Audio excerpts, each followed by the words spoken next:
salaamaaleykum wa rahmatullah mbokki sénégalais mbokki patriote seen xarit seen mbokku talibé Mandaw Thiam mu ñëw très rapidement di indi sa pierre dans l'édifice, en tout cas apporter sama mën-mën ci lu mu gën a gàtte ci la vision 2050 gën ko clarifier ci langue coach on peut mélanger avec du français pour que le maximum de sénégalais mën ci jot mën a xam lan mooy vision bi nga xamante ni moo sous-tendre le développement du Sénégal sur la vision 2050 bi nga xamante ni moom la leen le président Bassirou Diomaye Diakhar Faye indil fan yii ñu weesu fële ca Diamniadio, et que donc cette vision de 2050 bi change radicalement le visage du Sénégal, et que loolu très rapidement moom lañ leen bëgg a indil nga xamante ni daf ko basé sur 4 axes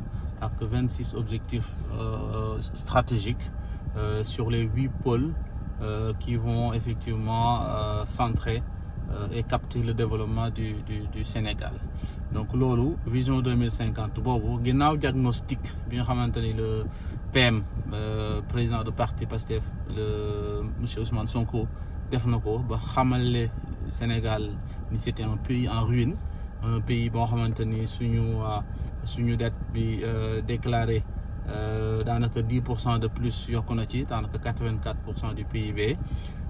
Sénégal googu nekk ci difficulté ci ay loxo yu ñaaw yuñ ko yore woon di am tawfeex tey am loxo yu jub yu jubal ak yu fas yéene jubanti moo waral le président de la République décliner sa vision 2050, et que tout l'intérêt d'ailleurs mu tas Assemblée nationale pour dabuwaat baatu askan wi pour qu'on soit conséquent joxaat ko la majorité parlementaire pour que lii ñuy waaj a wax fii mooy la vision 2050 mu mën koo traduire en acte, parce que il a les moyens exécutifs mais il n'a pas encore les moyens législatifs, et que li mu bëgg a def dafa laaj ay réformes yu am solo, ay réformes audacieuses yoo xamante ni foofu sénégalais yi xam ko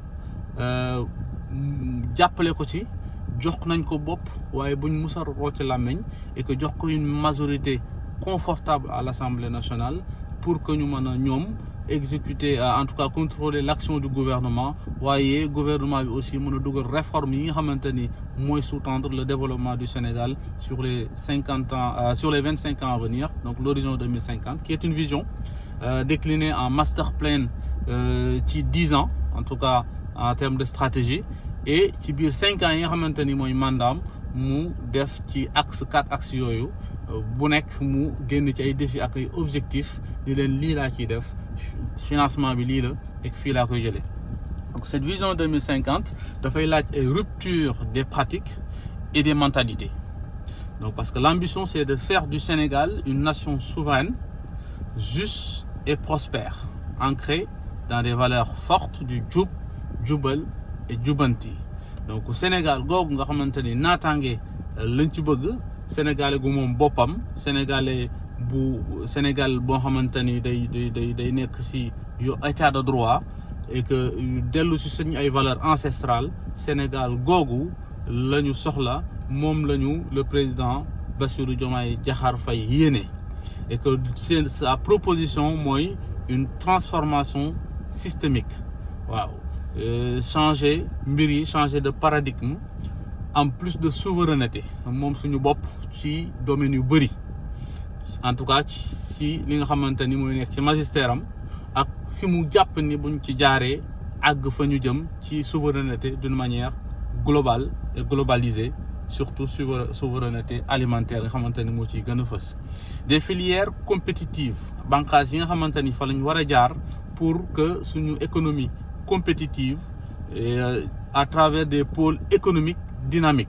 On en a 8 dinañ ci ñëw incha allah, et pour que loolu lépp bu amee mooy l'émancipation réelle des populations, mooy maanaam askanu Sénégal en tout cas yëg njariñ li nga xamante ni moom la pouvoir public bi di leen liggéeyal ginnaaw buñ ko nattalee ay budget ci Assemblée nationale, ginnaaw buñ nangoo fay ay impôts, ginnaaw ñoom it bu ñu mënee dem jël la cay des ci gap bi financer développement boobu ci ay crédit d'investissement waaye d'une manière responsable bi nga xamante ni dina tax ba du ñu yóbbu suñu réew ci endettement boo xamante ni duñ ko mën a supporter yokk lu prix yi et cetera. Donc loolu moo nekk la proposition de valeur.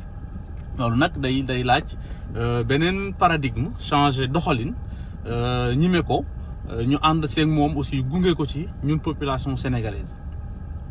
Donc ce nouveau modèle de développement dañuy pousser ñu war a bañ a amati un état qui fait tout et qui s'endette waaw nga xamante ni jàpp na ni moom léppam comme niñ ko daan amee lépp daanaka dañ koy jéggaani ci lépp pour ñu investir. PIB yi mujj daanaka fi ñu toll 84% comme ni ko le PM waxee en attendant l'avis de la Cour des comptes loolu dafa ëpp ci état. Donc on veut un état plus stratège, d'accord, et un secteur privé national fort pour un développement endogène et la définition d'un pacte national entre ceux qui gouvernent et les citoyens. Donc pacte boobu mooy probité, mooy intégrité, mooy civisme, mooy citoyenneté, bref, éthique d'une manière générale via ce viatique du jub, jubal et jubanti. Pour y arriver, nous comptons sur le capital humain, matériel et immatériel. Ndax dañu am opportunité, cette dividende démographique loolu dañ ko war a utiliser mu nekk opportunité pour le Sénégal et non mu nekk benn malédiction. Bay jël ay gaal di dem nañu gën a saytu njàng mi am xam-xam sellal ko et que am patience pour que capital humain boobu réew mi mën ko utiliser pour son développement. Et donc il faut libérer ce capital humain pour changer la trajectoire de développement du Sénégal. Et que loolu mooy permettre buñ ko libérer suñu capital boobu ñu mën a afficher sur les années à venir, sur les 25 prochaines années, une croissance moyenne projetée entre 6,5% et 7%, mais une croissance économique qui se mange et non une croissance extravertie comme niñ ko xamee woon ci régime yi weesu. Loolu vision la vision boobu nga xamante ni toujours maa ngi koy wax ci 4 axes yi la tënku. Vision boobu dina permettre buñ ko doxalee dinañ dem ci benn produit intérieur brut donc par habitant, le PIB, le PIB de $4 500 versus aujourd'hui en moyenne 1600 et quelques dollars à l'horizon. Et que dinaa leen wax aussi loolu vision 2050 la mais ci vision quinquennat bi maanaam ñaata la ciy toll. Parce que dañu bëgg a jëlee réew mi d'un pays boo xamante ni sous-développé daanaka ci 25 pays yi gën a pauvre ci monde bi lañ nekk jëm ci pays à revenu intermédiaire supérieur. Loolu nag pour ñu def ko état des lieux bi du ma si dellu si waat daanaka def nañ ko te li ci le PM wax am na solo jàpp leen rek ni fii ak 2050 daanaka dinañ doubler suñu population. Fii ñuy wax ni ñu ngi toll ci dernière statistique yi ANSD def 18 millions alors qu'en 2050 on sera 39 millions de Sénégalais et que tey jii ñu ngi nekk ci $1660 de PIB par habitant. Suñu projection en 2050 c'est d'arriver à $4500 par habitant. L'IDH presque ñu ngi nekk ci 23e pays bi gën a dellu ginnaaw 169e pays sur 192 alors que suñu objectif 2050 c'est d'arriver à être dans le top 100 mondial. Le taux de pauvreté, n'en parlons pas. Bien évidemment, dans tous les pays développés ou pas, il y a de la pauvreté, mais bien réduite. Et donc là, à date, en 2023, si estimation yu mujj yi ñu ngi nekkoon ci 37,5% de taux de pauvreté, l'ambition 2050, c'est d'être à 12% de taux de pauvreté. Et que buñ si mënee defi jéego aussi daañu ko def incha allah pour mu gën a wàññeeku. Poids des pôles hors Dakar, parce que Dakar pratiquement mi ngi peser 47% sur le PIB.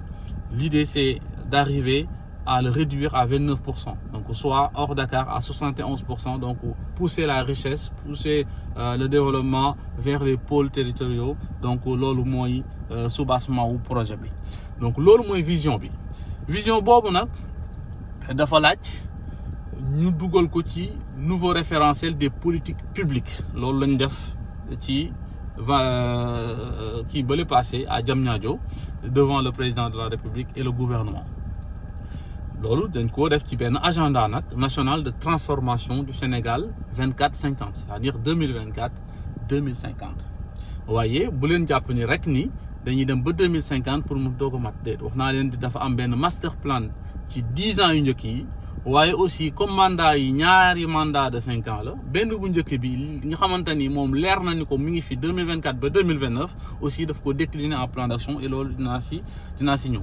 Plan boobu nag lépp dafa nekk ci soubassement wu 4 axes stratégiques fii ba 2050 y compris le plan d'action aussi de 2024-2029 dafay soubassement bi mooy 4 axes yi may waaj a wax.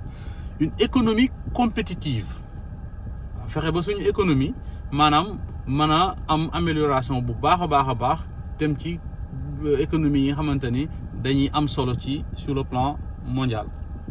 L'aménagement et développement durable fexe ba équité territoriale am nit ñi dellu bañ a màngaani ñëw Dakar et cetera ay exode yi aménager les villes les pôles urbains et cetera et faire du Sénégal une terre vraiment viable fu nit ñi man di nekk bien assaini et cetera et loolu dina ñëw ci détails yi.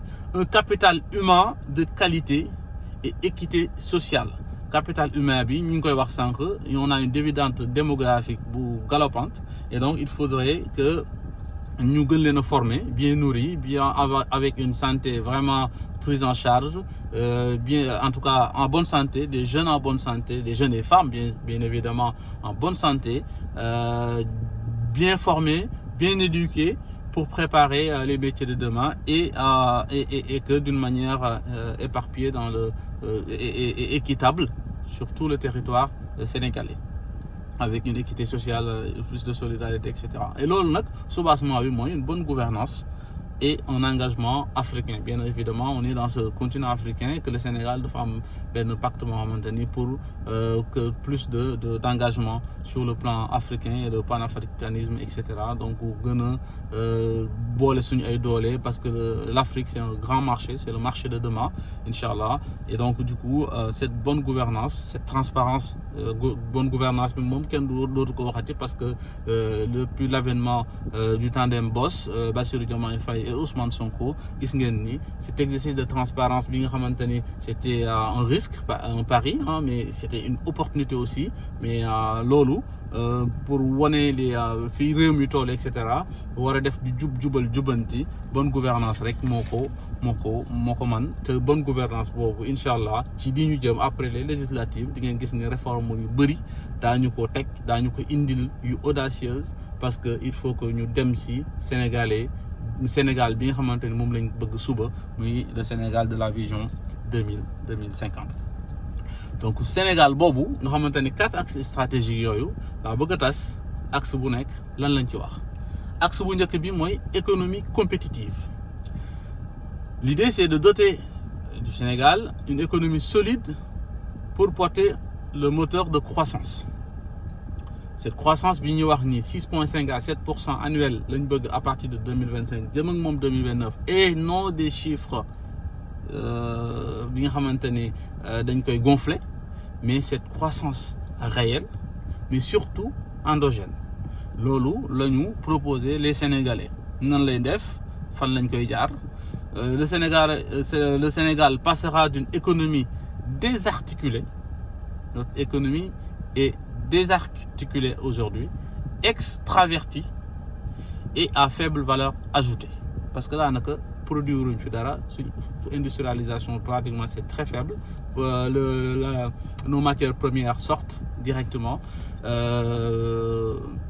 Et donc pratiquement secteur tertiaire bi moo ko porté. Il faut inverser la tendance, il faut wax changer de paradigme. Une économie bi ñu bëgg mooy une économie intégrée, d'accord, avec une consolidation des budgets, etc. et à forte valeur ajoutée. c'est-à-dire pour une forte valeur ajoutée, parce que croissance loolu daf ci bokk ci méthode de calcul bi du ma dugg ci détail bi, mais pour que loolu am il faut que tey gerte bi ñu transformer ko sur place, il faudrait que anacarde bi ñu transformer ko sur place, jëfandikoo sur place parce que ce sera moins cher, mais l'excédent ñu mën ko jaay sur la sous-région et sur le marché international. Valeur ajoutée boobu suñu phosphate ICS au lieu muy demati Inde ñu ko fay transformer ñu ñëw di ñu ko jaay, dañ koy transformer fii jëfandikoo suñu engrais au lieu que ñuy importer ji engrais, mais aussi au-delà li ci def excédent jaay ko. Donc valeur ajoutée loolu moo koy tax a jóg. Et donc on veut une économie compétitive. Cette économie compétitive s'appuiera sur des filières stratégiques. D'accord, bànqaas boobu la Ousmane Sonko doon wax ci bànqaasu guy gi autour de 4 grands moteurs de croissance. Ok, 4 grands moteurs yooyu ci pour avoir une économie compétitive, benn bu njëkk bi mi ngi lalu ci ñu transformation des industries extractives li jóge ci suñu suuf suñu matière première ñu transformer ko sur place, et que jamais ñu génne suñuy produit de matière brute muy dem à l'étranger ñu transformer ko foofu ba pare ñëw di ñu ko jaay. mi ngi mel ni ñu jël jën yi thon bi yóbbu ko ci àll bi ci pays étranger yi ñëw di ñu jaayi sardine. Loolu la ñuy bañati moo tax loolu dafa bokk ci lii tax suñu économie compétitive, donc pour créer une valeur ajoutée. ñaareelu bànqaasu ak économie compétitive mooy une agriculture et une industrie agroalimentaire. Dañoo gëm mbay mi, waaye mbay moom aussi ñu fexe ba aussi ñu ciy boole une transformation et des industries agroalimentaires dina tax, et que loolu dinañ ko gis aussi ci agropole yi et j'en passe. Beneen troisième bànqaas bi mooy une industrie manufacturière, et quatrième bànqaas bi aussi mooy les services à valeur ajoutée, tourisme et cetera daañ ci ñëw. Donc les industries manufacturières ñu jël coton beeg et cetera, textile transformé ko entre autres. Donc ci axe bu njëkk boobu nag la transformation des industries extractives, d'accord, avec 4 filières qui seront le catalyseur du Sénégal industriel. Première filière bi mooy l'hydrocarbure et pétrochimie. Xam ngeen ni Sénégal c'est un pays maintenant pétrolier, ok, et que am nañ gàncax gu bari yu jóge suñu suuf, et du ma ci détailler parce que yéen a ma ko gën a xam, waaye hydrocarbure bi ak pétrochimie bi bànqaas boobu nga xamante ni filière la bu ñu jëlee ci transformation des industries extractives pour doter de notre économie une compétitivité. Loolu day tax tey électricité bi nga xamante ni c'est un goulot d'étranglement qui bloque le décollage industriel du pays, parce que c'est très cher aujourd'hui. L'électricité, le kilowattheure est à 110 francs CFA, d'accord. L'ambition juste dans les 10 ans à venir, et l'amorce va commencer à partir de l'instant où on mettra en place les gazoducs, le coût de l'électricité en 2034 sera à la moitié, donc 60 francs le kilowatt. Ok, donc notre capacité en kilowatt de 2023 aujourd'hui il est à 1740 kWh. En 2034 on souhaiterait être à 4000 kWh, et l'ambition de 2050 c'est d'arriver à 12 000 kWh, ce qui nous permettra déjà dès 2029 même d'avoir une électricité un peu partout, donc universelle. Dëkk bu nekk Sénégal village ñaari kër yu nekk dina am électricité. Loolu dañ ci ñëw sax ci plan quinquennal bi. Beneen bi mooy le développement de bases logistiques pétrolières, parce que Sénégal, faire du Sénégal une plateforme offshore régionale, parce que liñ fii kii mën na capter aussi le marché sous-régional, pays limitrophes yu ñu dajeel yu ñu dendeel, et cetera, et que mu nekk un hub. Cité de la pétrochimie boobu yaakaar naa ci mi ngi bokk ci pôle de développement bu Thiès, sama dëkk. Donc foofu dina war a am 15 000 emplois.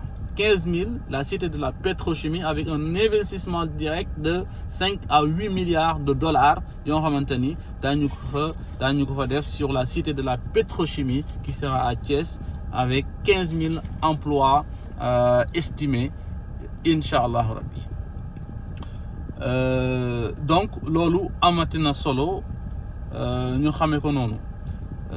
Bu ko defee les phosphates, mu nekk aussi les phosphates mu nekk beneen mooy axe bi nga xamante ni moom laa wax sànq parce que nee naa leen c'est la transformation des industries extractives et donc les phosphates xam ngeen ni ICS il génère un chiffre d'affaires de 650 milliards ok et que pratiquement matière brute bi lay jël phosphate bi oui yóbbu ko Inde def ko acide phosphorique ñëwaat aussi di ñu ko jaay yenn yi bëggatuñu lu mel noonu dañu bëgg loolu lépp arrêté def surtout que ñu ngi wax engrais Daaru Muxti ak Matam bi pratiquement ci gox yu bëri dañoo bëgg un pôle industriel à Matam pour transformer sur place notre engrais d'accord pour asseoir notre souveraineté agricole et servir surtout la sous-région c'est-à-dire jël lu ñu soxla ba pare jaay la sous-région de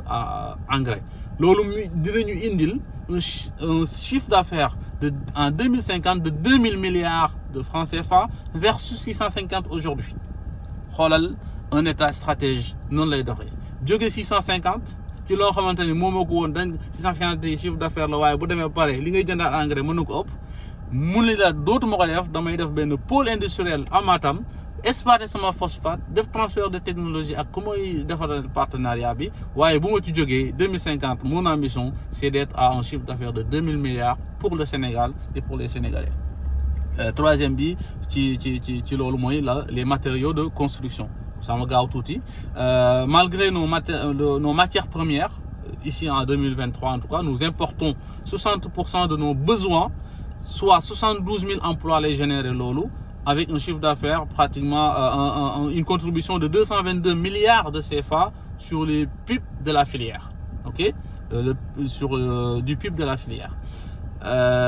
L'idée en 2050 c'est de réduire les importations à 40% versus 60% ok et ça va générer 262 000 emplois versus aujourd'hui 72 000 emplois et on nous parle d'une contribution sur les PIB de la filière à 4 000 milliards versus 222 000 milliards. Regardez comment un état stratège di def pour soqali économie même loolu mooy tax suñu économie compétitive gis ngeen les ratios ni muy passer du simple au double voire quadruple bi mujj mooy fer et métallurgie d'accord dinañ ci defar chemin de fer dinañ ko gis aussi ambition 2024-2029 bi avec les chemins de fer Dakar-Tamba waaye aussi daañu yokk suñu capacité en énergie wàññi ko aussi en termes de pricing parce que avec gazoduc bi li doon jar 110 dina dem ba ay jar 60 francs CFA et peut-être moins pour que électricité ak gaz yomb ci Sénégal bu ko defee PME yi mën a aussi soqaliku compétitivité économique bi gën a dox waaye fer et métallurgie bi loolu rek ndax dañoo gis ni Sénégal am na 650 000 tonnes de réserve loo xamante ni pratiquement mën nañ ko exploiter jusqu'à 20 ans ok opportunité la de pour transformer nos minéraux d'accord et au Sénégal nekk benn hub métallurgique régional avec le gisement de fer de la Falémé donc loolu aussi lu am solo la loo nga xamante ni ñu bàyyi ci xel ci li nga xamante ni mooy tax suñu économie waaye liy tax suñu économie aussi compétitive y a la souveraineté alimentaire mooy booster l'agriculture waaye aussi booster les industries agroalimentaires ok donc on souhaite être une puissance agricole moderne parce que notre agriculture d'aujourd'hui est sous-performante et non durable ok parce que lu tax on a des mini-exploitations 40% de nos paysans exploitent des terres à moins de 1 hectare. Loolu mooy dëgg. On a de faibles rendements. Pourquoi? Parce que... Attends, j'éteins la voiture. On a de faibles rendements parce que 30% des terres sont dégradées en moins de 20 ans. Et on a un faible accès au marché parce que moins de 10% des produits ne sont pas finis, ok et donc la transformation de certains produits loolu rek moom mooy génn moo tax suñu exportation sur le marché loolu day jouer aussi sur balance commerciale bi conséquence bi tey mooy une précarité rurale d'accord loolu mooy indi exode rural par la suite ba immigration clandestine. La dépendance aux importations alimentaires loolu moo tax aussi prix yi cher dund gi jafe et cetera parce que doo jëndee juróom di jaayee ñett doo jëndee fukk di jaayee juróom et donc vision à moyen terme bi mooy fexe ba avoir une agriculture moderne et durable, c'est-à-dire fexe ba organiser filières yi et avoir des agriculteurs formés et formalisés, ok ñu dugal leen ci ay coopératives agricoles daañ ci ñëw am plus de rendement, des rendements élevés à l'hectare, mais aussi une production continue avec l'autoroute de l'eau. Presque on ne va plus attendre l'hivernage pour produire, mais on aura plus la possibilité de bay noor et bay nawet. Et donc loolu aussi avec cette transformation bi ñu wax de nos produits et dans l'agroalimentaire dinañu permettre ñu am ay produits finis yokk suñu valeur ajoutée et donc ñu am benn connexion au marché et à l'écosystème interne, sous-régional et international, ok loolu dina permettre ñu am paysan bi de demain avoir des revenus décents, Sénégal am une souveraineté alimentaire, une durabilité des terres parce que dinañ am suñu engrais wax naa ko sànq moomal ko suñu bopp am accessibilité bi prix bu yomb incha allah et on aura une agriculture aussi compétitive. L'agriculteur de demain est un acteur formel, ok, il sera formé aussi, connecté à la base de données agricole, d'accord, qui lui fournira des infos précieuses comme les alertes météo. Il sera sécurisé par un bail agricole, donc les réformes yi ma doon wax sànq li tax ñu war a am Assemblée nationale bi, donc un bail agricole. Il sera bancarisé, ok, avec dans les pôles vous allez voir bientôt que lépp luy nekk Dakar nekk ci d'une manière centralisée sera décentralisé, en tout cas une décontract kii nu ñu koy waxee sax en tout cas pousser service yu bëri ñu dem ci régions yi banques yi et cetera, les services de l'État yóbbu leen pour bancariser les paysans. ñu nekk ci aussi benn écosystème. Il sera membre d'une coopérative connectée, ok et donc li muy génne foofu aussi ci agropôles yi et cetera sur les pôles régionaux ñu mën ko jaay parce que ci agropôles yi ñu mën ko jënd, d'accord benn économie bu ñuy créer foofu et que produit dinañ ko tracer dañ xam nu muy demee et cetera et ils seront vraiment accompagnés par l'État ci loolu noonu. Beneen bi nga xamante ni moo ci des mooy les industries manufacturières. Les industries manufacturières pratiquement mooy industrie chimique dañoo am ambition boobu, pharmaceutique, ok am nañ ambition aussi avoir notre industrie pharmaceutique, cuir bi nga xamante ni tey màggal yi gàmm yi et cetera fêtes religieuses yi suñu pot wu nag yeeg et cetera dañ koy jaay gars yi ñëw jënd ko fii yóbbu ko dem defar ko cuir ñëwaat di ko jaay, donc léegi dañ koy transformer sur place pour augmenter aussi notre textile aussi parce que mënuñoo defar lépp sur place ba jageetu yi nga xamante ne ñun peut-être soxlawuñ ko fii Sénégal mooy tout ce qui est jageetu cuir et cetera ñu koy defar fii di ko yóbbu à l'étranger parce que ñoom ci hiver la ñuy ëpp lu ñuy nekk di ko jaay foofu peut-être d'une manière compétitive avec d'autres pays. Industrie d'assemblage aussi daañ ko def, assembler ay auto ay et cetera, chantier naval, machines et équipements, véhicules, ok Maroc bi rek gis nga ni am na fa ay industrie d'assemblage ay Dacia et autres. Industrie de recyclage, l'économie verte et cetera, donc recycler loolu économie la boo xamante ni lu am solo la loolu ci industrie manufacturière pour une compétitivité de notre économie inchallah dañ koy def. L'objectif c'est que liñ fay jëlee lépp 50% de la ñu yamale ko sur le local, en tout cas ñu bañ ko génne ci biti et li ci des suñu excédent ñu mën ko génne dem jaayi ko. On souhaite aussi que avec l'industrie manufacturière Dakar soit une capitale, la capitale de la mode. Nañ ko gis ci pôle de développement yi, une plateforme régionale d'assemblage yi nga xamante ni war nañ ko def. d'assemblage de véhicules, etc. Et une référence dans l'économie circulaire. Et qu'avec l'industrie de recyclage, vraiment, on aura une économie circulaire. Et le dernier secteur qui pogne bu njëkk bi mooy les services à valeur ajoutée. Donc, comment koy wax, le numérique, le tourisme, l'industrie culturelle et créative. Donc numérique bi gis nga le digital, l'intelligence artificielle, c'est les métiers de demain. Le Sénégal doit se positionner. On a de la fibre, mais il faut que ça passe partout. On a la 5G, il faut que ça soit partout au Sénégal. L'équité territoriale, moom la ñu wax, etc. Il faudrait que xale yi commencer dès le bas âge ñu commencer dugal leen la culture de l'informatique à l'école, etc. pour que à un certain âge même ñu commencer dafay codage et autres. Le président Diomaye Faye, comme ni ngeen ko gisee, digital dafa nekk pratiquement objectif am. Nekk na aussi loo xamante ne da ko gëm. Gis nga ñu ngi commencé digitaliser les services état civil et autres. Donc le numérique, le Sénégal doit avoir une société numérique, une transformation numérique des filières de l'administration, accès à universel aux services numériques, identité numérique même des personnes physiques et du foncier.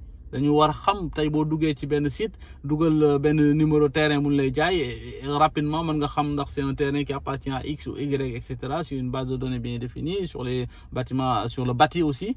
Donc tout ça ñu numériser ko le digital et l'intelligence artificielle au service vraiment du développement de ce secteur numérique des services à valeur ajoutée. Le tourisme aussi ki nga xamante ni moom it ça engage beaucoup d'emplois, 500 000 emplois mën na fa génne. Numérique bi aussi des millions d'emplois mën na fa génne parce que mën nañu am ay entreprises personnelles yoo xamante ni moom la ñuy créer di innover di proposer. Voilà, il faut vraiment être dans ces secteurs-là de demain. Vous qui m'écoutez, les Sénégalais pétris de talent, vous avez vraiment des projets dans le numérique. Allez, il y a tout est à faire au Sénégal. Il y a un grand marché sur ce sujet-là et sur l'économie du tourisme aussi, le tourisme culturel, mémoriel, religieux à faire, balnéaire. Il y a pas mal de choses. D'ailleurs, je salue Mboup, nga xamante ni moo yor wàllu tourisme ci état bi. Donc moom it mi ngi dafay jéego yu bëri, un frère à Tivaouane, donc je lui fais coucou. Industrie culturelle aussi et créative, la mode, l'art visuel, cinéma, audiovisuel. On veut une production de contenu qui va générer vraiment des milliers d'emplois avec l'art de la scène, audiovisuel, édition, musique, etc. Donc tout ça pour dire que le Sénégal de demain, waa diaspora bi waajal leen parce que ñëpp di ngeen ñibbisi, parce que Sénégal mooy destination bu wóor demain. maa ngi ko doon wax, donc axe 2 bi mooy aménagement et développement durable. La priorité au désenclavement national. Ok, un maillage efficient permettra de mettre en valeur l'ensemble du territoire et que tey Dakar passera de 46% à 29% du PIB. Parce que tey jii Dakar mi ngi ci mu yor lépp Sénégal, 49% du PIB Dakar moo ko yore. Et donc demain dañu soxla pousse lu maximum nit ñu toog ci seen ay gox ci pôle yi 8 pôles yi ñuy wax régionaux yi dinaa ci ñëw, et que bu ko defee richesse yi ñu créer ko d'une manière équité territoriale am, et que Dakar équilibré ñu désengorger ko un tout petit peu. Et donc loolu dafay laaj aussi ñu fexe urbaniser les villes aussi, fexe ba ñu connecter les villes aussi. Gis nga les états généraux du transport bi El Malick def yu am solo, pratiquement 5000 kilomètres, d'accord, d'autoroutes et de routes fluviales et voies ferrées seront créées en sus de ce qui existe déjà. 850 kilomètres corridor fluvial, ok, sera créé, 1500 kilomètres d'autoroutes ak 2000 kilomètres de voies ferrées. Loolu mooy indi Dakar, Tamba, etc. ak daanaka di nga gis ni fépp fu pôle régional nekk rek voie lu koy connecté dina am, voie ferrée dina fa am pour que ñu mën a indi marchandise bi fi ñu koy soxla ci biirum réew. Loolu aussi si on rajoute les autoroutes de l'eau. D'accord, vraiment, je félicite aussi au passage le ministre de l'Agriculture, Mabouba, qui fait un excellent travail avec son homologue Cheikh Tidiane Dièye, avec les autres routes de l'eau pour plus d'autosuffisance alimentaire, d'accord, une souveraineté alimentaire, et que cette eau-là aussi lac de Guiers, ce sera des besoins humains parce qu'il y aura de l'eau potable, mais aussi de l'eau pour faire de l'agriculture toute l'année. Le Sénégal s'inscrivent dans les meilleures pratiques mondiales de protection des écosystèmes. Parce que il faut aussi protéger l'écosystème alam bi. Avoir plus de zones protégées et classées. Parce que tu as 6% de territoire protégé. Hein, ok. L'ambition en 2034, c'est de protéger et classer au moins 30% pour vraiment alam bi parce que loolu aussi ay engagement la ñu jël et que loolu dinañu permettre aussi ñu am économie circulaire mooy l'économie recyclage yi moo waxoon sànq waaye aussi dina mën a am impact sur le marché national des crédits carbone. Ok, sur nos impact carbone et que maa ngi koy wax léegi la grande muraille verte dafa bokk ci politique gu Bassirou Diomaye Diakhar Faye pour ñu gën ko revitaliser et que gën ko restaurer pour dimbali suñu terre yi et tout au long mën na nekk vraiment benn économie bu am solo bu fay jógee ci la grande muraille verte. maa ngi ko doon wax léegi les 8 pôles régionaux parce que gis nañ ni Sénégal population bi day doubler. Gis nañ ni le revenu par habitant mën nañ koo yokk ba 3 loo amoon tey benn mën nga ko am suba ñetti yoon kon richesse dina am le taux d'emploi dafa faible presque une moyenne de 20 suba ñu ngi ko bëgg a yóbbu ci 29 pardon suba ñu ngi ko bëgg a yóbbu ci 40%. Et donc loolu mooy waral ñu créer pôle yi nag juróom-ñett la les gars. Pôle Dakar moo si jëkk dama koy def rapidement mu gaaw Dakar pôle régional la bu am solo ndax dañoo soxla Dakar mu nekk capitale mondiale de la mode et de la culture des affaires dañoo soxla Dakar mu nekk métropole du tourisme d'affaires et dañoo soxla Dakar mu nekk un pôle régional de formation, de recherche et innovation entre autres.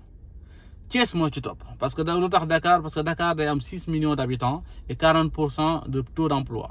PIB par habitant wu Dakar mi nekk 1,8 demain day nekk 10. Thiès moo ci topp moom dina jàll de 2,3 millions d'habitants à 4,8 avec un PIB aujourd'hui à 0,8 ñu war ko yóbbu ci 3,7 un taux d'emploi de 23% ñu war ko yóbbu ci 42%. Thiès war nañ fa créer 3 agglomérations de plus de 1 million d'habitants. Une plateforme logistique dina fa am et un hub aéroportuaire parce que AIBD fa la nekk. L'industrie extractive et manufacturière daañ ko fa def Thiès. La nouvelle ville de la pétrochimique war nañ ko fa def avec 15 000 emplois. Le tourisme avec la Petite Côte de Mbour et Saly. L'agropole ouest horticulture et produits halieutiques vers Mboro et autres et la zone des Niayes foofu Thiès richesse bu am solo yéen ñi nekk Thiès bu leen bouger Thiès restez à Thiès on vient inchallah vous développer cette ville et très bientôt inchallah ngeen ko gis. ñetteelu pôle bi mooy pôle centre yaakaar naa mooy Kaolack dina jàll ci 3,1 millions en population aujourd'hui vers 7,6 en 2050. Le PIB aujourd'hui par habitant à Kaolack mi ngi toll ci pôle centre bi en tout cas mi ngi 0,6 et war na dem ci 1,6 et un taux d'emploi de 15% war a dem ci 44%. Pôle Kaolack boobu pôle centre bi dina am un pôle agro-industriel. Il y a l'agropôle centre bi fay nekk spécialisé wu ci arachide, céréales, le sel, etc. Ce sera un carrefour aussi logistique qui connaît Kaolack. Ok? L'écotourisme et le tourisme de loisirs avec les îles Sine Saloum. Le tourisme religieux avec Baye Niass et entre autres bi nga xamante ni foofu la nekk ñuy ziar sa famille. Le pôle sud, région naturelle de la Casamance, qui passe de 2,3 à 5,4 millions d'habitants en 2050 avec un PIB à l'habitant de 0,6 aujourd'hui qui passe à 1,8 mais un taux d'emploi très faible de 13% qui passera à 40%. loolu lu koy waral mooy un grenier agricole et un pôle agro-industriel bu ñu fay créer un agropôle sud bi nga xamante ne dañuy def focus sur tout ce qui est fruits, légumes, céréales, arachides et anacardes. Tout ce qui est tourisme et l'écotourisme, à savoir le tourisme culturel et les loisirs aussi, Et parce que aussi, la Casamance, la région naturelle, il y a vraiment beaucoup de choses à visiter là-bas. Je vous y encourage d'ailleurs. Et une plateforme logistique du sud. Mais maintenant aussi, ça sera très bien maillé avec les corridors de Moron 5 qui 5000 km interconnectés. Sud-Est, moi Kédougou, il y a 1,2 million d'habitants à 3,1. Vous voyez un PIB aujourd'hui par habitant de 1 qui passe à 4 et un taux d'emploi qui passe de 15% à 43% avec cette nouvelle vision. Lors pour nous, il faut une plateforme logistique régionale, donc voie ferrée aussi Dakar-Tamba, l'écotourisme à Nyokolo et les pays Bassari, agropole SB, banane, céréales, le coton, fofla, donc l'ol aussi d'un coup boosté pour le bien-être sénégalais, et un hub métallurgique régional. Donc l'ol aussi, ay emploi yu bari la, surtout sur la partie métallurgique avec la Falémé. Nord-Est bi, yakarna muy Fouta, Matam, etc. Fofu, la population passe de 0,8 à 2,2 millions d'habitants.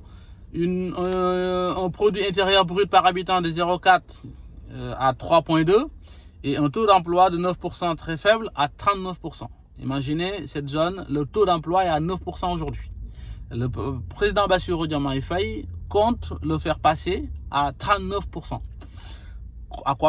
Comment on va y arriver? Avec un pôle industriel phosphate, pour y produire et transformer l'engrais sur place.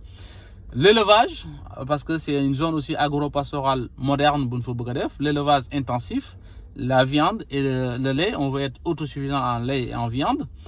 Les produits forestiers non ligneux et tout au long de la grande muraille verte. Pôle Nord, Saint-Louis et autres, une population de 1,2 à 2,3, un PIB de 0,6 à 2,7 et un taux d'emploi de 19% à 43%. Si on veut créer ce pôle Nord, tout le Nord, pour un grenier agricole du Sahel, sur tout le Sahel, Agropole Nord où on va développer la pêche, l'aquaculture, la culture du riz avec l'autosuffisance du riz, les céréales et le sucre. D'accord? Et il y aura aussi du tourisme culturel et écotourisme, si j'en vois. Et il y aura aussi la partie hydrocarbures et des énergies parce qu'il faut trouver gisement et exploiter. Et enfin, le pôle Djourbel et Louga qui passe de 3,2 à 7,2 millions d'habitants avec un PIB aujourd'hui de 0,4 à 1, un PIB produit intérieur brut par habitant, et un taux d'emploi qui passe de 18% à 29%. Ce pôle. Il y aura une grande agglomération Toba-Maké qui sera à terme à 3 millions d'habitants. Il y aura le tourisme religieux naturellement avec Serigne Touba, Magal, etc. yi nga xamantane mom lañ fay organiser te loolu day bokk aussi ci économie cuir yooyu ma doon wax, etc. les économies du Magal entre autres, et l'industrie manufacturière aussi dañu ko fa développer. Et bu leen fàtte aussi l'autoroute de l'eau à Touba pour doter de Touba aussi de l'eau potable. Axe 3 bi nga xamantani mooy capital humain de qualité et équité sociale, parce qu'on va investir dans l'humain et la justice sociale. Demain, la population sera en bonne santé. Et après, ils seront insérés dans la vie économique. Pour vous donner une vision macro, taux de déperdition de l'école, c'est 2 personnes sur 3 quittent le primaire, 65%. Demain, on souhaite que ça soit 10%. Et non 65. Donc, il faut la travail. Le nombre de techniciens formés, qualifiés, à mon donné bi. Parce que le Sénégal, qui l'aurait eu, doit avoir la nécon. Mais nous, notre ambition, moi, à partir de là, moi, avoir la donnée déjà, mais de se projeter sur 5 millions de techniciens formés et qualifiés. C'est-à-dire soit 1 million tous les 5 ans. 1 million de techniciens formés et qualifiés tous les 5 ans. Ce sera exceptionnellement ce quinquennat où on va former que 700 000. En 2029, on aura 700 000, moi le programme 5-50. Ok. La mortalité maternelle sur 1 million de naissances, 216 décèdent. L'idée en 2050, c'est de renforcer le système sanitaire, relever les plateaux techniques et avoir moins de 70 personnes, femmes, qui décèdent en donnant la vie. La couverture santé aussi, boo liggéeyul ci privé bi wala nekk ci public wala parapublic, la couverture maladie est à 53,6%. Demain, on mettra les mécanismes nécessaires pour que l'assurance maladie soit pour tous les Sénégalais à 100%. Les mécanismes seront partagés ultérieurement. Le taux d'emploi est en moyenne 19%, on veut le ramener à 40%. Donc, manque d'en voir le programme 5-50. Donc, on a l'ambition d'avoir toujours le système classique, hein, faire licence, master, doctorat, etc. Mais on souhaite aussi avoir une formation professionnelle.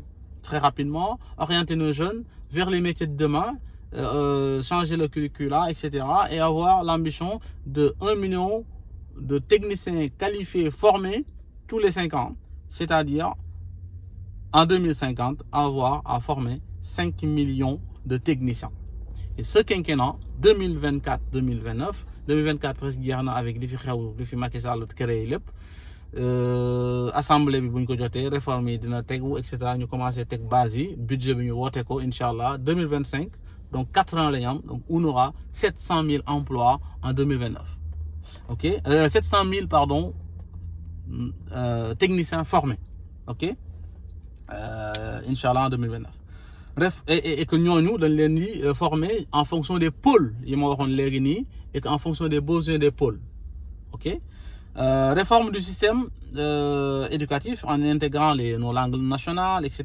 Bon, du ma dugg ci détail bi yëpp. Bataille de la qualification et de l'employabilité, les programmes par alternance, etc. Tout ça feront que demain, Inch'Allah, nos jeunes auront de l'emploi plus facilement.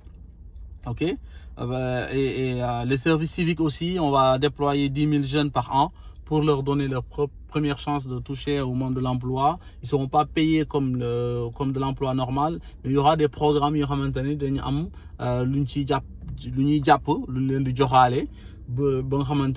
incentiver l'action, mais aussi à moindre coût, et que nous avons aussi un petit première expérience, un petit diplôme, nous projeter pour les métiers de demain. Éducation, santé, il faut passage d'une santé curative à la santé préventive, lolu dafa am solo. Digitaliser les données individuelles de santé, dafa am solo. Mettre en œuvre un plan ciblé de communication institutionnelle.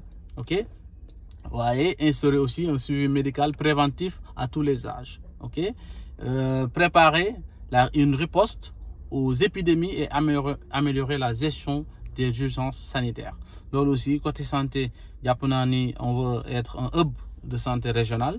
OK, et donc là, pour y arriver, tenez-vous bien, le Sénégal compte construire 10 hôpitaux de niveau 3 et 1 de niveau 4, en sus de ce qu'on a déjà. Dynamiser la filière des industries pharmaceutiques, créer une zone spéciale de tourisme médical et consolider l'offre de la santé privée.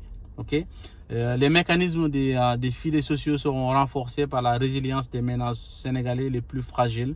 Je salue Matar Sen au passage, qui gère vraiment ce département avec la délégation pour la solidarité.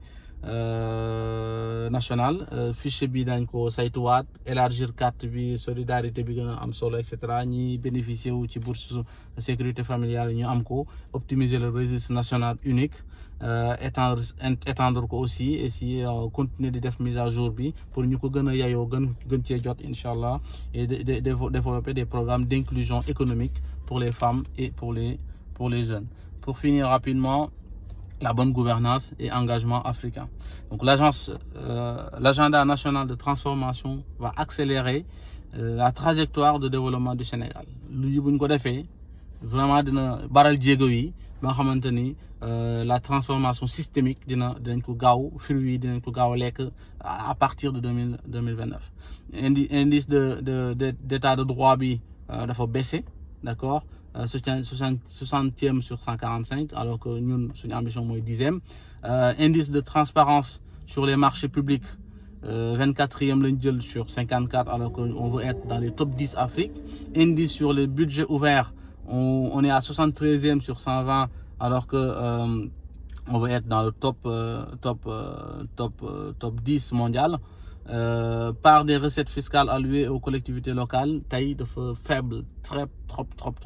On veut le faire passer à 20%. En tout cas, il y aura des réformes yoo xamante ni état bi dina ko def ci après bu ñuy jotee assemblée ndaxte pôle territorial yooyu dañ ko war a doter mu nekk voilà dafa am conséquence juridique bu mu war a am pour que loolu lépp mën a nekk. La bonne gouvernance sera restaurée par la garantie pour garantir la stabilité de notre pacte social jubanti. Les réformes institutionnelles maa ngi koy wax war nañ ko def pour une séparation réelle des différents pouvoirs exécutifs, judiciaires et législatifs. Engagement des responsabilités des détenteurs de pouvoir exécutif en cas d'infraction. Rapprochement administration et citoyen, donc la déconcentration, décentralisation et la démocratie participative. L'orthodoxie dans la gestion publique, d'accord, toujours du jubanti, jaarale mbiri yoon, ok. La transparence des actes de gestion et des décisions, loolu aussi ñu koy bàyyi xel et ñu gën a jàpp ci éthique sur toute chose et viatigu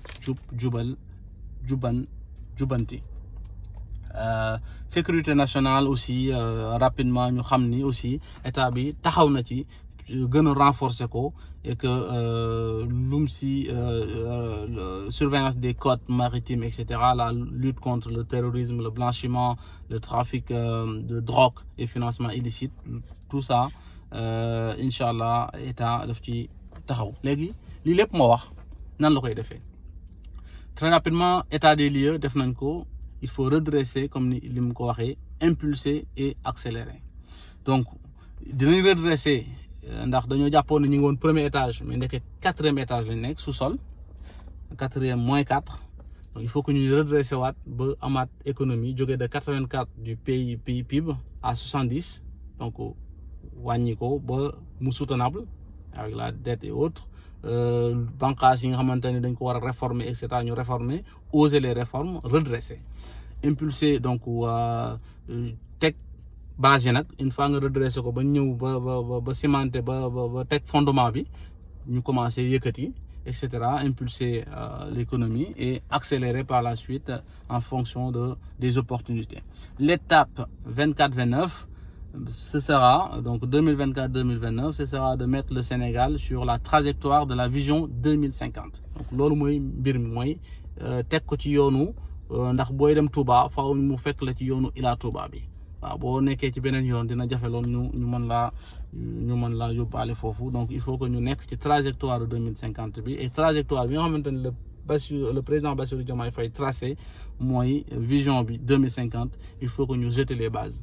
Ok, base yooyu mooy looloo tax 2024-2029 incha allah ñu war ci ñëw mooy lan mooy restaurer un état fort et souverain, un développement planifié et rigoureux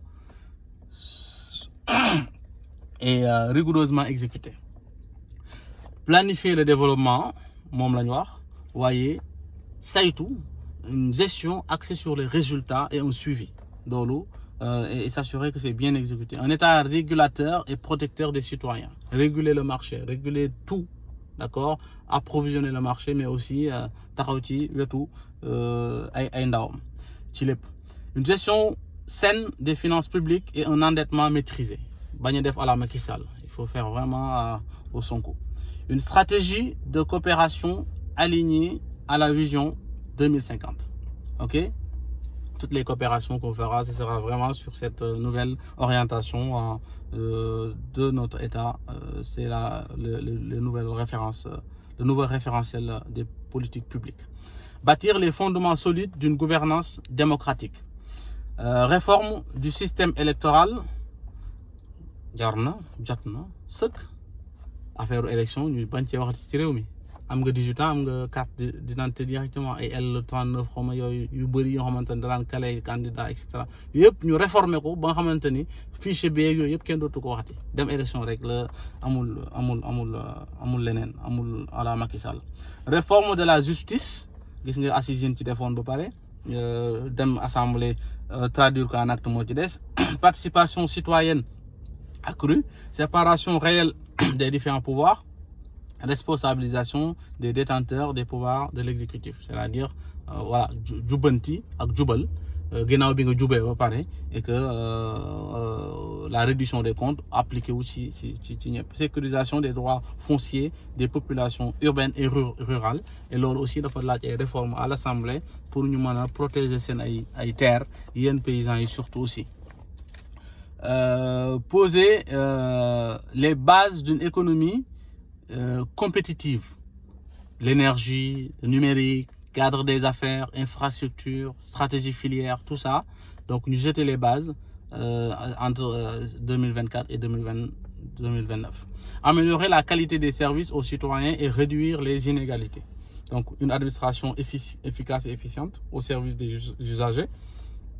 Réforme du système de santé. maa ngi koy wax léegi ak hôpital yi ñu ci war a créer yëpp et cetera CMU bi entre autres ak approche bi. Assurance maladie donc nationale CMU ñu fexe ba mu yaatu xam naa ni Matar Sène dina ci liggéey lu am solo. Réforme des curricula aussi parce que dañu wax ni dañu war a def cartographie des métiers xam les métiers de demain et cetera yóbbu fa suñu ndaw yi réformer le système éducatif et cetera et puis gën ko adapter ak suñu ay langues locales ak suñu ay réalités et mise à jour du registre national unique pour ñu xam kan mooy sénégalais et cetera ak nan la ñuy adresser à certains autres sujets. Dynamiser l'employabilité des jeunes. Dynamisation de l'économie des pôles territoriaux donc lépp foofu lay xewee képp ku bëgg am liggéey Thiès Dakar pôle centre et cetera sud toog leen foofu lépp foo leen fekk donc du ñu jëlati dara di koy jël fii dañ fiy jëlee lépp lu nekk fii agence et cetera day dem foofu ay démembrement donc état dina recruter parapublic dina recruter le privé dina recruter les banques et cetera assurance tout ça toutes les parties prenantes PPP yi ñëpp dañuy dem ci pôle yooyu noonu donc pour dynamiser cette économie donc restez chez vous on vient vous donner de l'emploi. 700 000 jeunes techniciens qualifiés entre 2024 et 2029 avec ce programme 550 et une vision donc de 5 millions de jeunes formés, qualifiés comme des techniciens, Inch'Allah, et en fonction des pôles.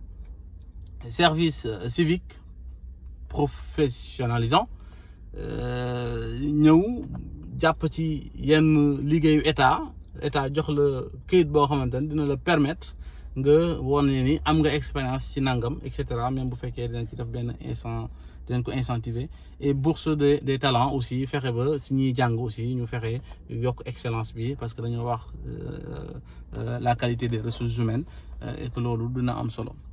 Donc loolu moo nekkoon le développement bi nga xamante ni moom le président Diomaye Diakhar Faye wax un développement planifié, une vision 2050 qui est basée sur ces objectifs que je viens de dire nationaux et une orientation stratégique.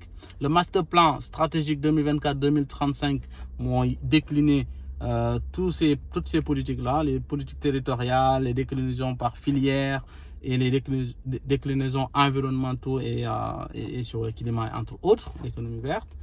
Et un plan quinquennal maintenant qui est beaucoup plus focus sur le plan 2024-2029, surtout 2025-2029, allez, on va dire, une planification au niveau central, d'accord, et d'une manière décentralisée pour que Sénégalais bu nekk ci pôle ba mu nekk, parce que dañoo jël Sénégal kii ko ci ay pôle et que ku nekk fa nga nekk dañ la fa fekk lii sa wërsëg et cetera suivant ta qualification nga mën ko am rapprocher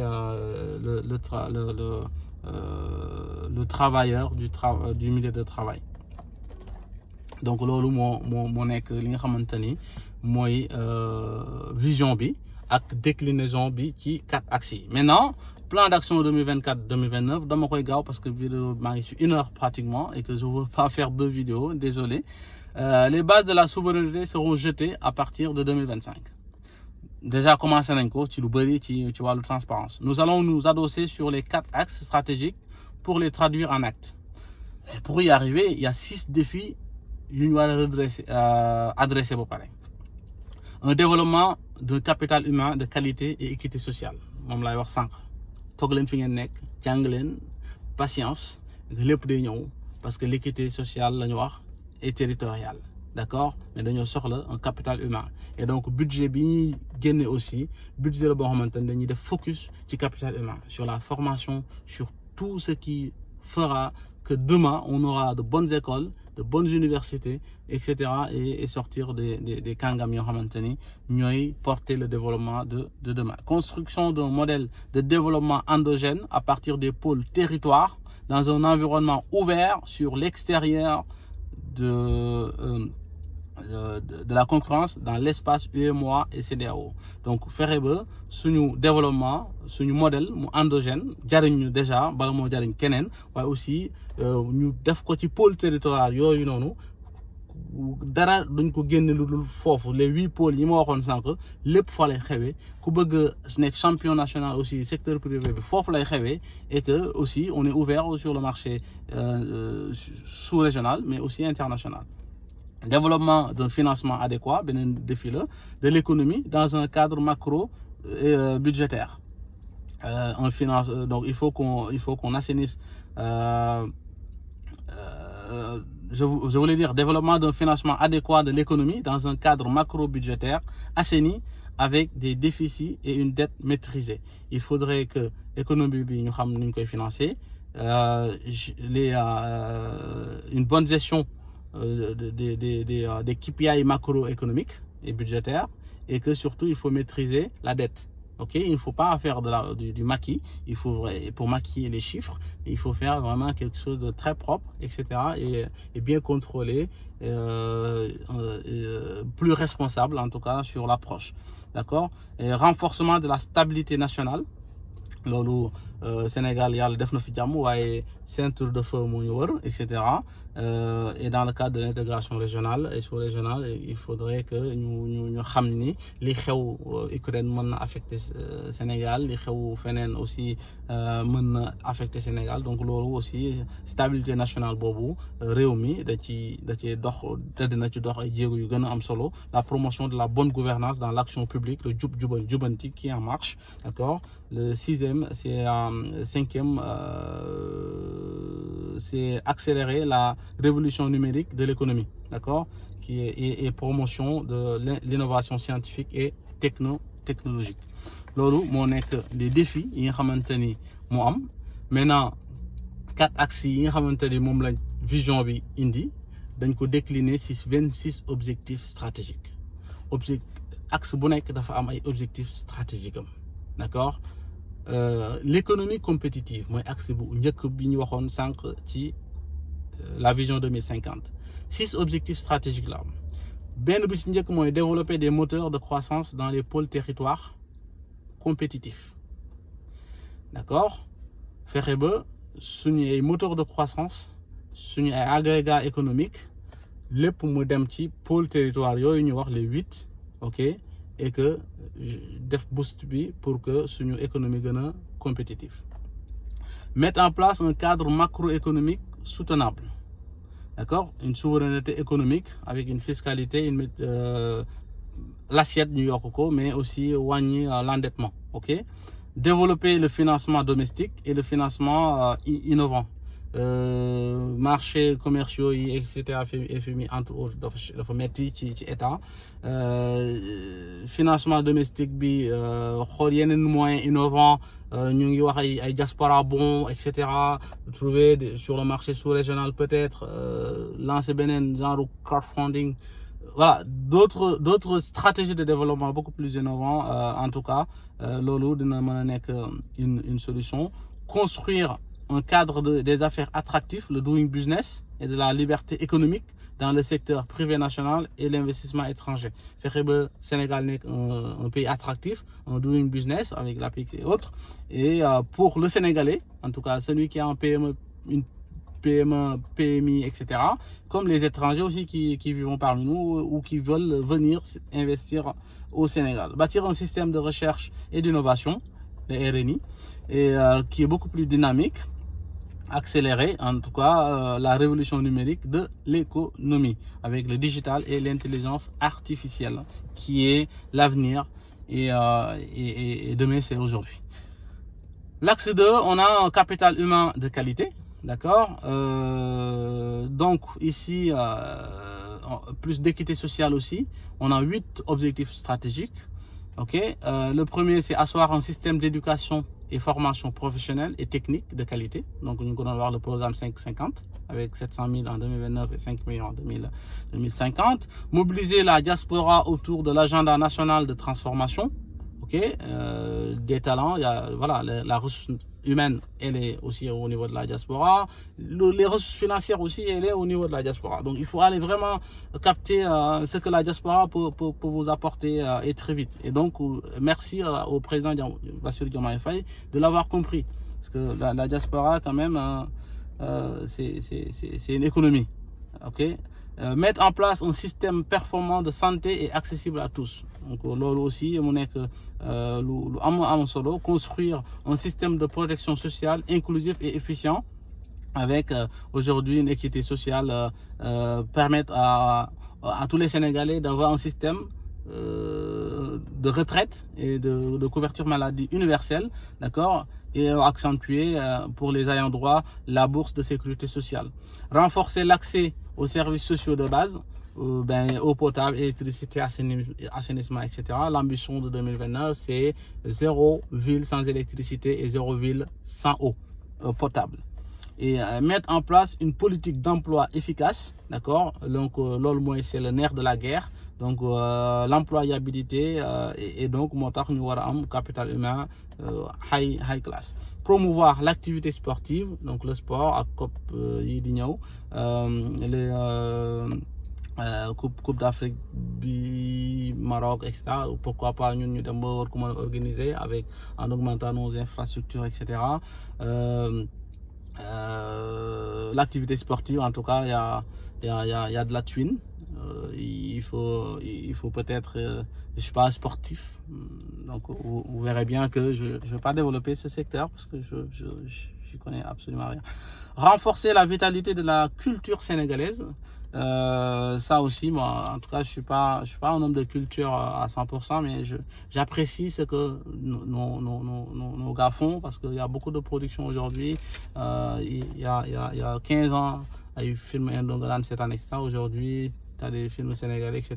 Voilà, on peut être beaucoup plus responsable et produire beaucoup de choses qui aident l'État aussi sur ça. En tout cas, c'est une industrie et je pense que ñi dénk secteur boobu dañ ci def lu am solo mais voilà des ñu ginnaaw. L'axe 3 mooy aménagement et développement durable. 6 objectifs stratégiques là. Assurer un aménagement durable des territoires et une urbanisation organisée. Ok. L'urbanisation est galopante, il faut une urbanisation des villes parce que dans les villes il y aura une création de richesses. La promouvoir une gestion durable des écosystèmes naturels, protéger aussi notre littoral, etc. Avoir plus de des zones classées. Je parlais de 6 à 30% de l'ambition. Conduire une transition énergétique juste et équitable. Accès universel à l'électricité, énergie propre à 50% qui est la cible en 2050 versus 30% aujourd'hui. Promouvoir des modes de production et de consommation durables. Là aussi, c'est important. Mettre en place des infrastructures de connectivité, 500 000 km de corridors et que El Malik liggéey bi mu si liggéey actuellement, en énergie aussi, en numérique, etc. La fibre partout. Voilà. Soutenir l'économie sociale et solidaire pour plus de résilience des communautés. Et donc, le dernier axe, c'est l'axe 4. Bonne gouvernance et engagement africain. 6 objectifs stratégiques. Consolider l'état de droit et la protection du citoyen. Ça, je pense que l'on base déjà. C'est quelque chose qu'on vit. On n'est plus dans l'état de Macky Sall. On est chez le tandem boss. Renforcer les institutions nationales, ça aussi, il faut que nous fassions des réformes ci assemblée bi. Loolu moo waral d'ailleurs ñu demandé leen seen baat askan wi pour ngeen jox le président Bassirou Diomaye Faye lenge yi pour que mu am les moyens législatifs pour doxal. Réformer l'administration publique centrale et décentralisée. Et l'administration décentralisée aussi, loolu aussi dafa laaj une réforme audacieuse et yu war a jaar l'Assemblée. Renforcer le civisme, la citoyenneté et la démocratie participative, un Sénégal de tous, un Sénégal plus solidaire. Renforcer la sécurité nationale, ça manque dans leur sang, donc loolu jéego bu am solo ñu ngi ko ciy def. Gis nga le président affaire kiiwu marine bi mu baptisé le Cayor récemment. Impulser les réformes et projets nécessaires au renforcement de l'intégration africaine, parce que loolu lu ñu gëm la. Loolu nag buñ ko defee ba pare fan la ñuy jëm. Attente yi mooy am une perspective macroéconomique 2024-2029.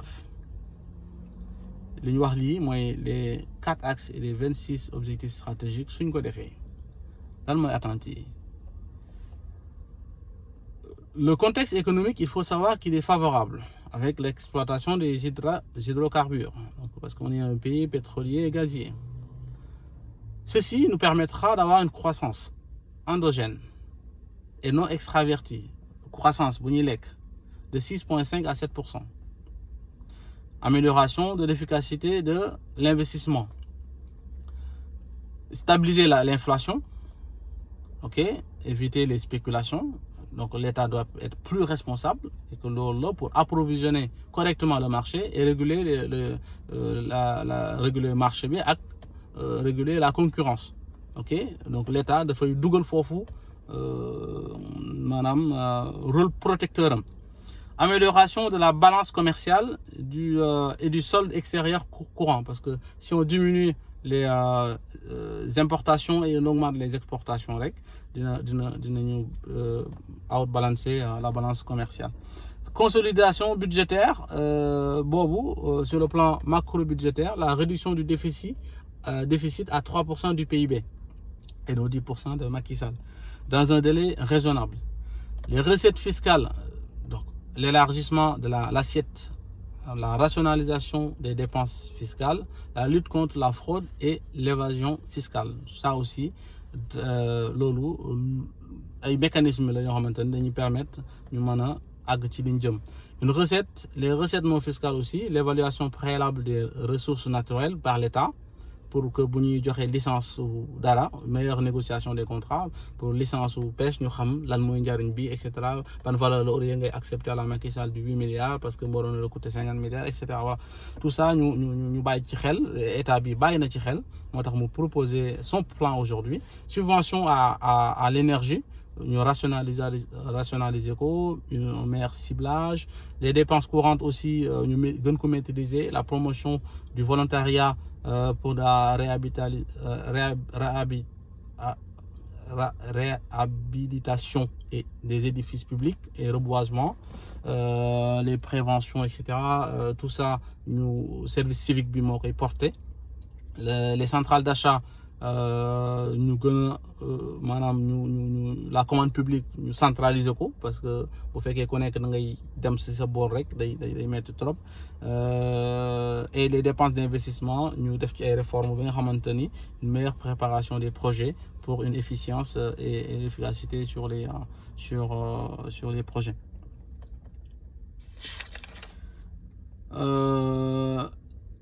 À savoir que 57% des recettes de 2023 ont servi à payer la dette interne et les intérêts et les amortissements.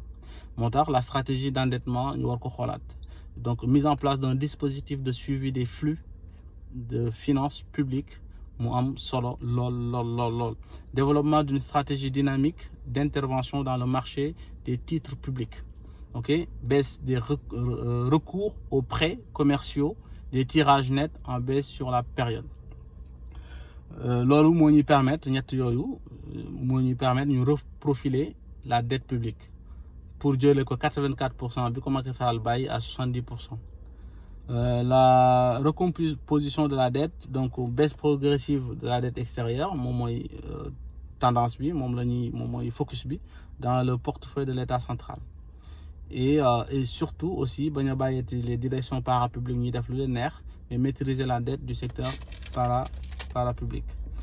Quelques indicateurs d'impact yoo xamante ni peut-être ñu xool ko mooy RN revenu national brut par habitant, il passera de $1 660 à $2 468 en 2029 et 4 000 en 2050.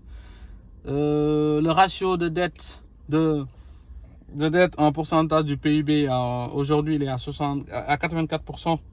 Demain on va le stabiliser à 70%. L'indice global de la gouvernance IDH aussi donc amélioré à 0,55. L'espérance de vie, on gagnera 3 ans de plus avec route yu gën a baax parce que route yi may jaar des fois boo moytuwul day wàññi sa dund. Accès à l'électricité, à l'eau, c'est une ambition affichée. Ce sera 100% en 2029. Il n'y aura pas un village au Sénégal qui n'aura pas d'eau et d'électricité. Loolu mooy ambition bi. Accès à un assainissement amélioré, donc 82% lañ ko bëgg a yóbbu en 2029 versus 62% aujourd'hui. Et les énergies renouvelables passent de 30% à 50%. Et donc du coup loolu lépp pour ñu def ko il faut un coût. Ñaata la ñuy coûter ñun Sénégal 18 496 milliards la ñuy coûter CFA. Maintenant public bi mooy état dina ci dugal 62,3 financement propre bu état ci ay recettes état. Ok, privé bi partenariat public privé 23,6% dont 30% pour l'état. Et privé pur 14,1%. Au global privé bi ñu ngi soxla ci ñoom 3000 et quelques milliards pour ñu investir ko. D'accord, loolu mooy waral ñuy def ay roadshow ay table ronde Sénégal, Afrique et international pour aller lever ces fonds-là. Donc on va appuyer nos secteurs privés, notre secteur privé national pour aller vraiment maximiser, mais duñ mën a jël lépp parce que attanuñ ko waaye le maximum lu leen état mën a jàppale dina ko def pour ñu gën leen a renforcer dans les pôles territoires, les 8. Ok, et donc le reste effectivement on fera la priorité au marché africain et par la suite international. Ni ñu ko bëgg a répartir par axe 1 bi maa ngi koy wax mooy économie compétitive war nañ fa def 31,1%. Axe 2 mooy capital humain et équité sociale foofu moo ëpp budget 34,4% lañ fay def ci budget bi ma wax nii léegi. Aménagement et développement durable axe 3 bi dañ fa def 19,6% et axe 4 bi mooy bonne gouvernance et engagement africain dañ fa def 15,8% de ce montant. Les projets stratégiques par secteur très rapidement parce que bari na mais dañ ci jukki tuuti rek pour wan leen ni jar na ngeen sor yéen ñëpp seen tubay dem campagne yi pour jox ñi majorité absolue à l'Assemblée nationale pour yii ñu wax ñii yëpp buñ bëggee mu am. Donc habitat et urbanisme foofu noonu aménagement et développement des territoires war nañ fa def 7% des investissements publics avec le programme national de la planification urbaine et gestion des risques et un projet d'aménagement et développement urbain durable du littoral. Transport et infrastructure war nañ fa def 1,2% pour des projets de réhabilitation de la ligne ferroviaire Dakar-Tamba, entre autres, on a yenen, mais il y a un projet de construction de l'autoroute Dakar-Saint-Louis. Nous avons commencé, mais pour y aller, agriculture, élevage et pêche, aussi, il faut 10,5% des investissements publics. Projet de construction de magasins et de stockage pour les agriculteurs et des chambres froides pour que nous bayons etc. et manam stock pour réguler le marché, etc. Comme vous avez des magasins, etc. pour un approvisionnement correct du marché. Et projet d'autosuffisance en lait et en viande aussi, le projet d'équipement et surveillance maritime bien amorcé commencé. L'éducation et formation et recherche 10% de notre Dougou avec le projet de renforcement de la résilience des Dara, donc Dara Al-Khurani, etc. Programme de résorption des abris provisoires 2029, 0 abri provisoire. Ok, projet de construction des universités, c'était en cours Souleymane Niang de Matam et Sénégal oriental de Tamba. Nous avons avec des centres de formation dans chaque pôle de territoire, les 8.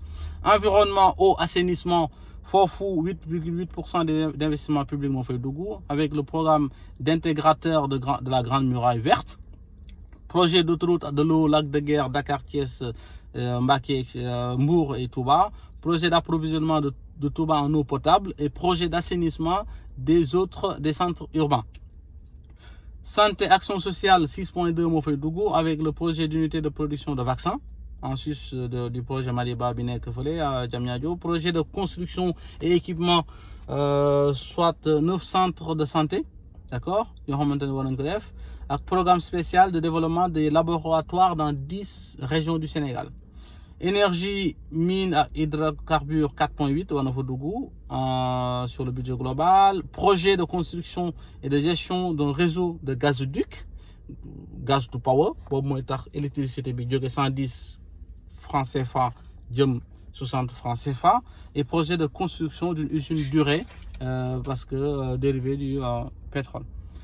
Lolo aussi dafay laaj ay réformes yu bari sur le plan administratif parce que pôle territoire yi dañ ko wara jox dayo juridique lolo aussi day am ay conséquences juridiques etc. La justice aussi, la digitalisation des services de la justice pour diminuer le truc carcéral nit ñu bari ñi. Civisme ak citoyenneté aussi ñu joxat ko gëdd def ay réformes yi nga xamanteni président mi ngi koy diggé secteur privé bi aussi ñu gën leena taxawu ci nan lañuy nekk ci pôle territoire yi etc. donc ay réformes yu bëree bëri yoo xamanteni Sénégal am nañ yéene pour def ko. Ambition bi encore une fois mooy gagner Assemblée nationale très rapidement, mettre le budget 2025 li amna lu ci commencé bala 2029 li ma fi wax lepp lu ci bëri dañ ko réaliser parce que dafa am plan quinquennal ci 5 ans yi li mu wara réaliser loolu mom la mujjé 2050 vision bi la master plan bi 10 ans la buñ ko falaté mu agalé loolu inshallah te dañ koy falat et que ñu jox ko les moyens législatifs pour mu def plan d'action bi. Mars 2024 da ngeen a joxoon le président Bassirou Diomaye Faye lenge yi jox ko 54% ni ko doxalal ci projet bi ñu indil projet boobu mu solo ko mbubbu état dem jam ñaajo présenter leen ko moom laa leen doon faram-fàcceel ci ni ma ko mënee xam naa ni lu ma ci jum ngeen jéggal ma ko parce que dama ci def am yéene rek pour sama contribution d'une manière bénévole parce que don de soi la ñu wax. Et que, Inch'Allah, si nous avons une majorité, et que chacun a les programmes, les écrits demeurent, les paroles s'envolent. Donc, ça permettra effectivement en 2027, 2028, chaque année, nous avons les politiques publiques, etc. Et que nous avons fait en 2029.